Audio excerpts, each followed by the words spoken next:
Assalamualaikum sahabat dai Islam pejuang P3K guru terbaru di seluruh Indonesia. Semoga sehat selalu dan jangan lupa subscribe dan hidupkan loncengnya untuk info terbaru lainnya. Hari ini kami sampaikan info P3K terkini yang baru keluar resmi dari Kemendikbud dan Panselnas tentang pusat pendidikan yang menjadi tempat temuan kasus positif virus corona COVID-19 di DKI Jakarta kembali bertambah menjadi 90 sekolah, mayoritas jenjang SMA atau sederajat. Atas fakta itu, Perhimpunan Pendidikan dan Guru P2G, menuntut Gubernur DKI Jakarta Anies Baswedan untuk mengembalikan skema pembelajaran tatap muka PTM terbatas 50%.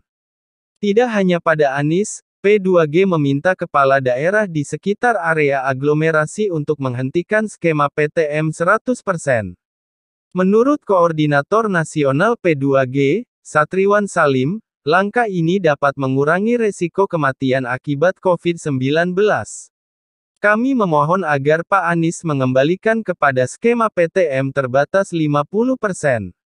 Dengan metode belajar blended learning, sebagian siswa belajar dari rumah, dan sebagian dari sekolah. Metode ini cukup efektif mencegah learning loss sekaligus life loss, pinta Satriwan melalui keterangan tertulis. Terlebih, menurut Satriwan, para siswa dan guru di Jakarta sudah berpengalaman menggunakan skema PTM terbatas 50% dengan metode blended. Para guru dan siswa rata-rata sudah memiliki gawai pintar bahkan laptop atau komputer, sinyal internet bagus, relatif tak ada kendala dari aspek infrastruktur digital, tambahnya. Kondisi PTM 100% di tengah menghadapi gelombang ketiga COVID-19, dianggap Satriwan, secara psikologis cukup mencemaskan bagi guru dan orang tua. Pasalnya, berdasar data yang dihimpun P2G menunjukkan beberapa sekolah di Jakarta sudah menghentikan PTM 100% sebanyak 2 kali, hanya dalam jarak waktu 2 minggu, karena berulang siswa dan gurunya positif COVID-19. Coba rasakan, bagaimana guru, siswa berinteraksi kayak sekolah normal, sebab 100% siswa masuk setiap hari. Sementara itu angka kasus meningkat tajam tiap hari. Ini mengganggu pikiran dan kenyamanan belajar di sekolah, ungkap Satriwan. Lebih lanjut, ia menilai pelaksanaan skema PTM 100% tidak sepenuhnya aman, lancar, dan efektif. Ia mencatat bahwa masih menemukan banyak pelanggaran PTM 100% yang terjadi. Mulai dari jaga jarak 1 meter yang sulit dilakukan, sirkulasi udara yang buruk karena penggunaan AC, hingga siswa berkerumun sepulang sekolah, dan kantin sekolah yang buka secara diam-diam. Kondisi demikian akibat lemahnya pengawasan dari Satgas COVID-19 termasuk dinas terkait, tambahnya. Kemendikbud kukuh PTM 100% di tengah ancaman COVID-19. Dirjen PAUD, Pendidikan Dasar dan Menengah Dikdasmen Kemendikbudristek, Jumeri mengatakan pihaknya masih tetap menerapkan kebijakan PTM 100% di daerah dengan asesmen level PPKM 1 dan 2. Jumeri mengakui ancaman penularan COVID-19 pada anak-anak di jenjang pendidikan memang tetap ada. Namun pihaknya tetap menilai PTM sangat penting demi terhindarnya peserta didik Indonesia dari learning loss. PTM sangat urgen, kita sudah menutup sekolah hampir 2 tahun dan selama waktu tersebut terjadi kesenjangan hasil belajar, tekanan psikologis, banyak sekolah swasta kolaps, banyak anak drop out sekolah, jadi kita mendesak untuk sesegera mungkin PTM, jelas Jumeri.